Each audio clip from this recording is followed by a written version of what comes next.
In the last years of the Cold War, the United States and the Soviet Union agreed on mutual deterrence pacts that effectively diminished the threat of a nuclear conflict.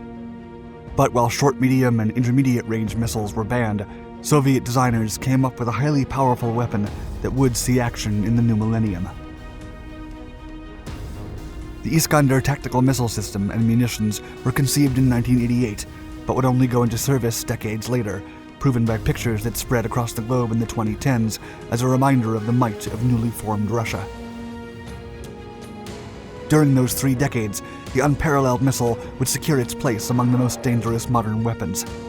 And when in 2018, the Iskander was deployed to the Kaliningrad exclave between Lithuania and Poland, the West was apprehensive. In the words of chief designer Valery Kashin, quote, "The West doesn't have anything to respond with yet. From what we know about their equipment, what we know about their future weapons, they have nothing of this kind."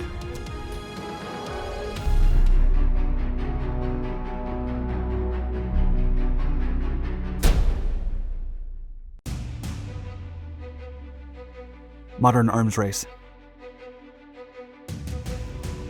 The Soviet Union tried to replace its obsolete Scud missile towards the end of the Cold War. First, it conceived the OTR-23 Oka, but it was cancelled due to the Intermediate-Range Nuclear Forces Treaty of 1987.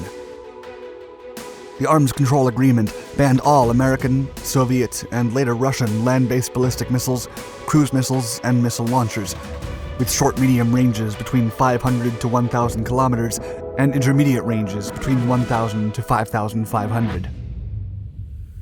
Thus, in December of 1988, the Soviet Union started to work on the road-mobile Iskander, repurposing the OTR-23's solid rocket motor. Initially, the Soviet Machine Industry Design Bureau program in Kalemna was directed by rocket weaponry designer Sergei Nepobedomy. But unlike several other endeavors, the Iskander was not significantly affected by the dissolution of the USSR in 1991. KBM started the development of the Iskander complex 2 years later. The first launch proceeded successfully in 1996, and by the fall of 2004, Russian Defense Minister Sergei Ivanov reported the completion of static tests of the new tactical missile system during the drafting of a defense budget for the following year. According to the minister, the Iskander would go into quantity production in 2005, and Russia would have a full brigade armed with it in a matter of months. Indeed, within a year, the Iskander completed 13 flights at the Kasputyn Yar test range, and serial production of the weapon was launched. It is also said that the production cost was eventually slashed by a third by cutting from each stage of the component's supply chain. That same year, Iskander entered service with the Russian military, and in 2012, the updated version 9M723 was also accepted into service. The missile underwent live fire trials during the following years, and on one such occasion, a photograph was taken of the 7.3 meter long and 0.92 meter wide weapon while being steadied on a crane.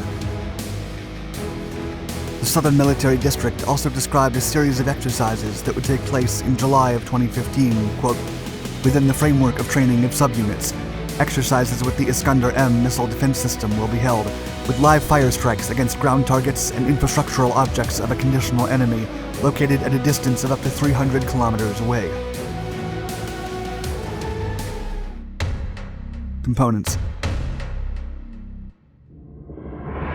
A replacement for both the OTR-23 Oka and the OTR-21 Tochka-U short-range ballistic missiles, the Iskander is a tactical missile system that comprises a launch system and the exclusive Iskander M9M723 missile, as well as the export version, Iskander E9M720. A third variant, the Iskander K, uses the Iskander Transporter Erector Launcher, or TEL, to fire SSC-7 9M728 cruise missiles, which the United States argue violate the INF Treaty because their estimated range is beyond 500 kilometers. The Iskander-M is indeed superior to its predecessor, as it is equipped with 2 solid propellant single-stage guided missiles that are controlled through the entire flight path and fitted with an inseparable warhead. Each missile can be independently targeted within seconds. However, the mobile capacity of the launch platform makes it difficult to prevent a launch. In addition, targets can be located by a satellite, aircraft, and conventional intelligence centers, as well as an artillery observer or aerial photography. Notably, the missiles can be retargeted in flight when engaging mobile targets. Furthermore, its warhead is uniquely designed to be guided optically and controlled by encrypted radio transmission, like those of airborne early warning and control systems and unmanned aerial vehicles. And the electro-optical guidance system provides a self-homing capability, while the onboard computer receives graphical depictions of the target, locks onto it, and descends head-on towards it at supersonic speed. Much like the Scud series, graphite veins provide the boost phase thrust vector control, or TVC. And as rumors claim, the mission follows a quasi-ballistic path in flight as it performs evasive maneuvers in the final phase and releases decoys to penetrate missile defense systems. In fact, American officials have confirmed the use of such decoys in some instances. Capabilities. The Iskander flies a depressed trajectory and can maneuver up to 30 G in flight. It is also said that its separating warhead can maneuver independently in the terminal stage. As it follows a relatively flat trajectory, the missile never leaves the atmosphere, and it is controlled for the duration of the flight using gas dynamic and aerodynamic control surfaces. Plus, the fitting of small fins reduces the Iskander's radar signature. Impressively, the Russian missile can travel at hypersonic speed, reaching 2,100 to 2,600 meters per second, or Mach 6 to 7. In terms of altitude, it can travel 50 kilometers above sea level, and its weight is 4,615 kilograms, while its warhead weighs 800 kilograms. The missile's range is 500 kilometers and can achieve a CEP, or circular error probable, of 2 to 5 meters. Designed to be deployed in theater-level conflicts, it can use either conventional or thermonuclear weapon warheads. Hence, it can engage small and area targets, moving or stationary, and destroy active military units and targets to degrade a foe's ability to wage war. And from 2018 onward, the missile complex can also strike static sea targets. There are Russian claims that assert that a single warhead has an area of destruction of 25,000 square meters, equal to 2 football fields. As for the launcher vehicles, they are armored by a roof that shields their 2 ballistic or cruise missiles, while the CBRN cabin is designed to withstand chemical, biological, radiological, and nuclear hazards. In addition, the vehicle has amphibious capabilities and can reach a speed of 70 kilometers per hour across 1,100 kilometers. Perhaps more importantly, when nuclear armed, the warhead is estimated to have a yield of 5 to 50 kilotons. And as chief designer Valery Kashin said in an interview with Combat Approved, quote, "This is a really effective weapon, a precision weapon which can engage targets, I would say, with pinpoint accuracy, almost surgical." Confrontations. The Iskander missile was first deployed in Georgia in 2008, then in Armenia, and later Crimea after the annexation of the peninsula in 2014. The missile was also reportedly deployed in Syria. However, the mighty weapon found a more permanent home in 2018. Early that year, the missiles were stationed in an exclave between Poland and Lithuania known as Kaliningrad. With that swift move, Russia brought much of the European Union and NATO within its range.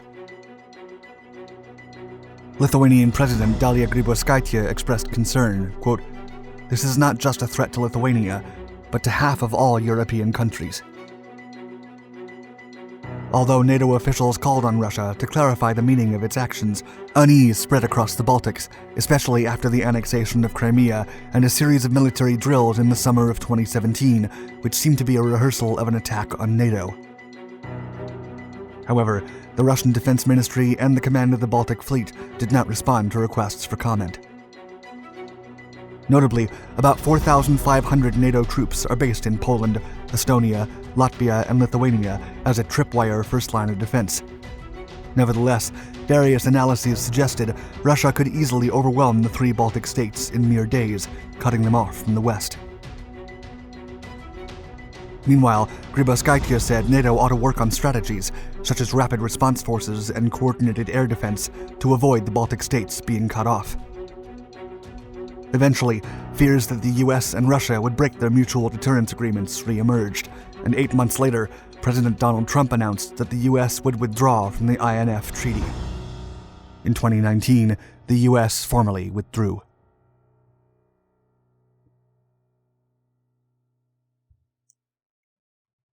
Thanks for watching our video. Please let us know your thoughts in the comments below, and don't forget to hit the like button.